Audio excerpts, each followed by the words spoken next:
Chris, you said this was a win-win for Conor and a lose-lose for you.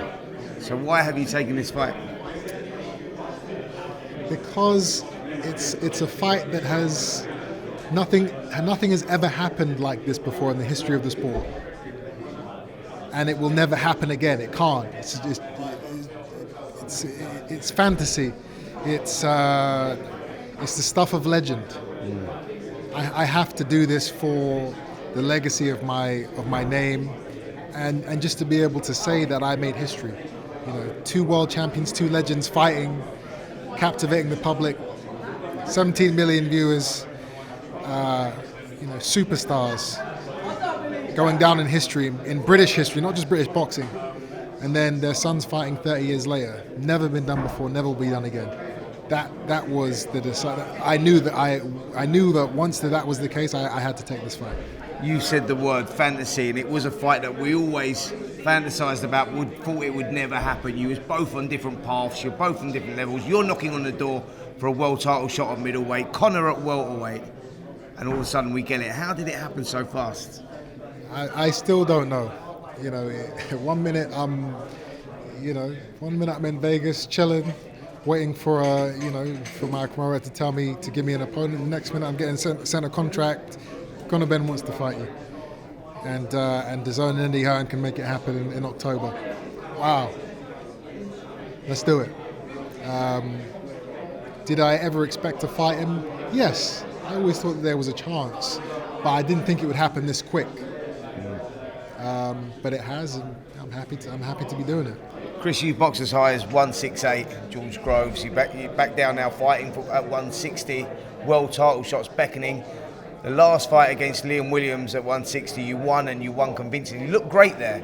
You said world title shot next, but Conor's coming in front of that. Is that because you had a problem getting a world title shot, or was it because you wanted this fight so much? Both. I wanted Golovkin. Golovkin is now going up to super middleweight to fight Canelo, and still being allowed to hold on to his belts. I don't understand how that's possible. If he beats Canelo, what happens? He can't be world champion on both weights. Sure. So does he pick which ones he gives up? There's a lot of politics.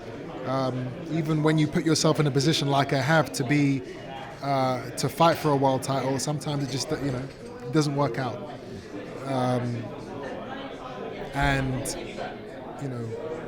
I didn't think that this fight would be on the table when I said that I want a world title next. It got put in front of me. I looked at my other options, and this made the most sense. Business-wise, profile-wise, legacy-wise, it's a huge fight. Take care of Conor Benn, and then back on the path to a world title. That's the goal. This fight's made at 157. 160 is your weight. How difficult is it? Because the normal person in the street will think 3 pounds, not a lot of weight. But when you're tight at the weight, and I know as an ex-fighter, losing 3 pounds is like the normal person losing 3 stones. How difficult is it going to be for you to get down to 157? And then obviously you've got the rehydration clause, which only allows you to put on, what, 10 pounds? No, I can't put on 10 pounds. You can't even put on 10 pounds. So, I mean, that's going to affect you. You said in there that you'll only be 60% of the normal Chris Eubank Jr. stepping into that ring. And you think that's going to be enough to win? Absolutely. 60% is more than enough to go in there and deal with Conor in any way I see fit. He just can't live with me. And the 157 thing that I was talking about, how difficult is that going to be? It's going to be extremely hard to make 157. It's a weight that I have never been. I haven't been that size since I was 18 years old. I'm 32. And my metabolism isn't, it's slowing down. It's not getting faster. It's going to be extremely hard to do it. I will do it. But it's going to be painful. It's going to be tough. I'm not going to be able to. I can't be 100% making that type of weight and then being restricted on putting the weight back on. There's no way I can be 100%. But that's fair. Chris Eubank Jr. at 100%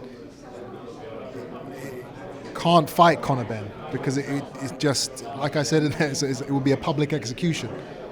60% is all I need to get the job done. Conor Benn said that when that bell rings, he's going to come out there like a wrecking ball and take the fight straight to you. He wants to knock you out. How does Chris Eubank Jr. win this fight? I win this fight in any way I see fit. You know, I'm going to go in there, I'm going to have fun, and I'm going to enjoy the moment. You know, whether I choose to box, whether I choose to go out there and just start swinging, he's outgunned in every department. The interesting thing is how much energy I'm going to have having to cut that weight, and then the restrictions on putting the weight back on. You know, will I be able to throw as many punches as I usually do? Will I still have the power that I usually have?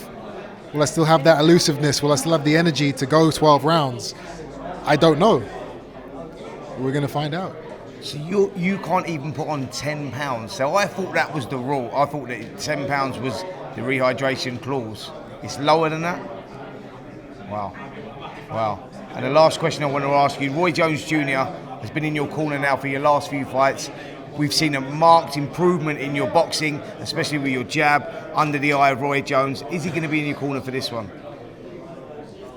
For this fight, I want my old man in the corner for obvious reasons. It's, you know, this fight is happening because of what he did with Nigel all them years ago. So it only makes sense for me to have him in the corner. He knows the Benns better than anybody. But I don't know if he wants to be in the corner, as crazy as that sounds. All the fights, you know, especially early in my career, he was in the corner at the press conferences, you know, talking trash and doing poetry and getting involved. And then in the biggest fight of my career, I don't know what his mindset is. I haven't spoken to him about it. He hasn't made it clear what he wants to do. So this is exclusive then? Your old man don't even know that you're going to ask him to be in that corner? No, I've told him that I want him there, but he hasn't given me an answer. Right. He hasn't said yes, he hasn't said no. I'm going to call him as soon as I've done with this and be like, listen, all right, the press conference is done now. The world knows. You've got to make a decision. Hopefully he says yes.